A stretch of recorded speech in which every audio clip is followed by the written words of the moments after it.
Nau mai rā koutou ki tō mātou marae a Maromahue. Kua roa te wā kia tū mai tō mātou whare hau o ngā whare paku me tētahi rūma mō mātou kaumātua. Engari kua tai te wā, kua tū mai tētahi rūma mā rātou. Kia whāngai te tikanga ki roto i ngā mokopunga i ngā reanga kei te tipu mai.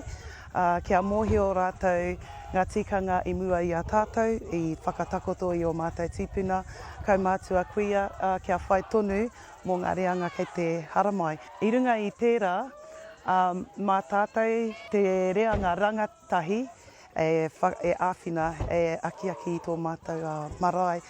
Hei tipu, hei whakapakari hoki i ngā āhuatanga katoa. Hoki mai ki tō koutou marae, ki tō koutou whenua, kia mōhio rātou tō rātou tūranga waiwai, e nohia rātou anō. Ko te kaupapa, i tukuna mai ki au. Ko te whai pūtea, hei whakatū, wharepa. Nā kuia, i noho i te taha i au, mate katoa rātou. Hoi anō. Ane kai kōnei tonu nā whakatipurani. Kua roa ke, mahi uau. Mahi uau.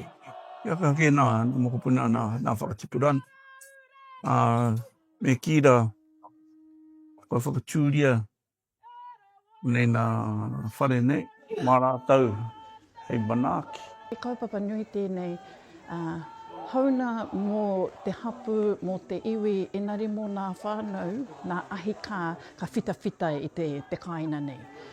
Kua rua rātou e hiaia ana ki te whakawhanake i o rātou tamariki mokopuna, nā ranatahi, anōna ki te whakatui nā whare, kia pai ai te hoki mai o te marea kai wahoe noho ana, anō nei, kia tāia ai te ao waho te kite mai i te tāhua o Maromahue.